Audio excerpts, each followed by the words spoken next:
Jai Shri Ram. If you're familiar with the Bhagavad Gita and the Upanishads, you probably would have heard of this metaphor of a human being as being like a chariot, with the horses of the chariot being a person's sense organs, the reins held by the charioteer being the willpower, the charioteer himself being the mind, and the passenger in the chariot being the self, or the Atman. I first come across this kind of idea when I was looking into spirituality when I was maybe 14 or 15 years old. And at that time, I just kind of thought, you know, this is a nice way that people have found to explain something. And that was basically all I thought about it. I really didn't try to apply that to my own life. And I didn't even try to look at my own desires and motivations and lack of self-discipline and so on in the lens of that kind of a metaphor. But what this last year of adopting all of these sattvic lifestyle habits and changing my life and all that have really shown me is the validity of this kind of a metaphor and how you can really use it to improve your life. And it's and if you're not using it to improve your life, then you can see where you're going wrong as well.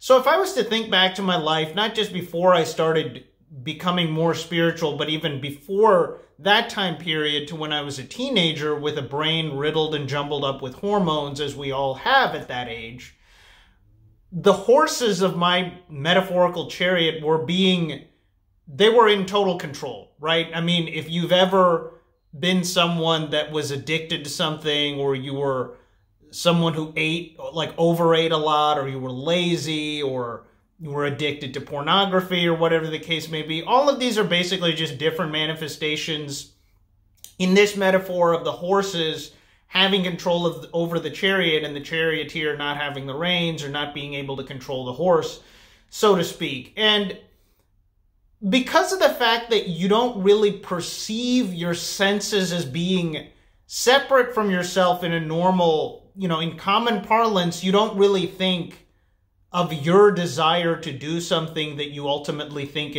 would be negative to yourself. You don't really think of that as being separate from yourself. It's only when you get into something like Advaita that tells you, well, the self is not the mind and the body and all those kinds of things. The self is something, far deeper and more subtle and all of that. Unless you're thinking along those lines, then you can really start to see the difference between that. But if you're just a regular person who is going about their lives wanting things and craving things and having all these attachments and, all of these kinds of things, you don't really perceive those sense organs, the horses in the metaphor, as being something separate from yourself. You feel that satisfying the sense organs is going to satisfy you. Obviously, if you look at it in terms of that metaphor, the horses being able to do whatever they want and run wherever they want to is obviously not going to get the passenger of the chariot to the destination that they're trying to go to, right? And so that's what I've really found in this journey, that obviously in dharmic spirituality, one thing that ties together all of the dharmic traditions is you're always called to reduce your kind of sensory enjoyment and become more detached from that. And, whether that's in terms of food, drink, rest, exercise, music, entertainment, sex, all of those kinds of things that are very stimulating to the mind through the senses, you're asked to really step back from that and become much more moderate in your consumption of all of those things, of course. And that's something that I've done, much of which I've spoken about on the channel. And what it's gotten me to is a state where I'm far, far, far less agitated than I used to be before. When I was a teenager, I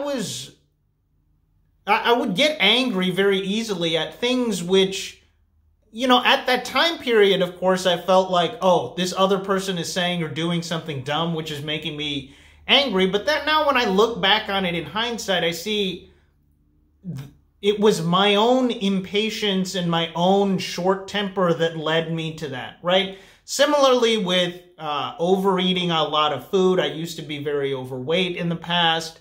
And again, when you're when you're in that mindset, you think this pastry or this junk food or whatever is going to make me happy, as opposed to thinking of it as, I am someone who doesn't experience any desires. The senses of this body experience desires, and gratifying the senses of this body is not going to bring me ultimate satisfaction in life, right? And again, theoretically, I was aware of that ever since I had come upon this concept, but actually applying it to my life is what really got me to not only see it from a kind of internal experiencer point of view, but also get me to a place where I'm actually benefiting from this idea. It's like anything that I would easily get impatient about before, it's like I have a much longer fuse now in terms of what would make me angry or, frustrated or irritable. Also, I used to be someone in my teenage years and my college years that was very envious, like deeply, deeply envious of people.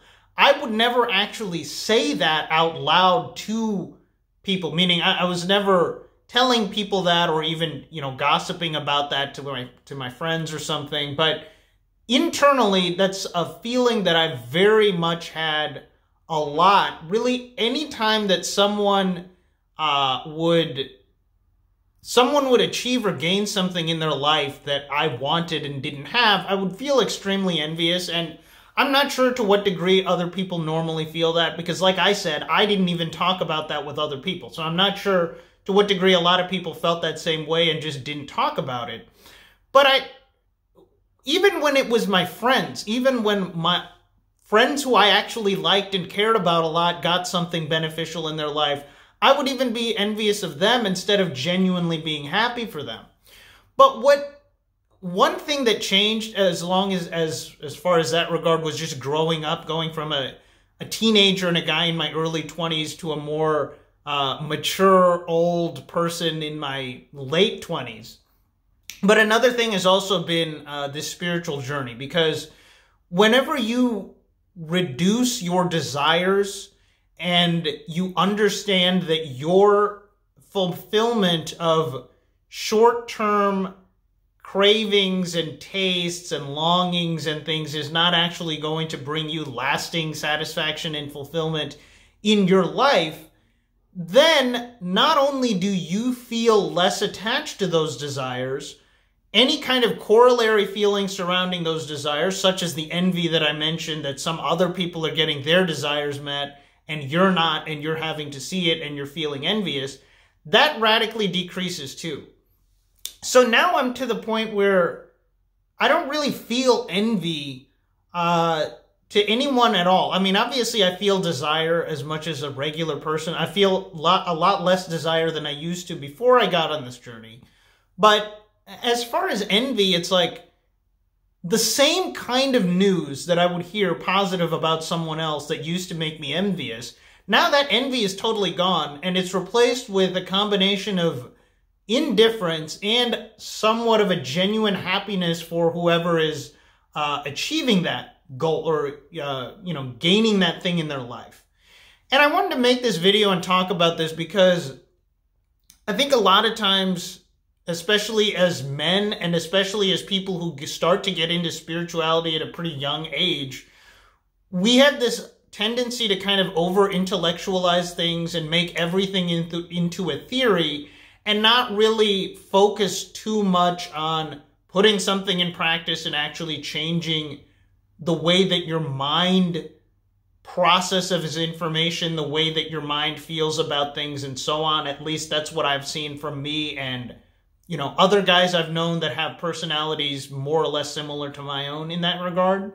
So I just wanted to make this video to kind of encourage people to do that. Really show people that any kind of desire that if you feel that you're unhappy in life because you have not achieved something that you want or you do not have something that you want, the reason that that's causing you sorrow is because you have chosen to attach your happiness to that thing. If you let go of that desire, if you let go of that preconceived notion that achieving X, getting Y, obtaining Z is going to make you happy, then you're going to be much more calm and stable and have peace of mind and all of those things. Of course, if you're familiar with dharmic traditions, every single dharmic tradition will tell you to lessen your desires and develop detachment and be content with, not only content with what you have, but even content with less than what you have and all of that. But again, a lot of people, like myself, have a tendency to over-intellectualize things, only think of things in terms of theory as opposed to actual practice. So that's all I've got for you guys today. Please like, comment, share, and subscribe. Jai Shri Ram.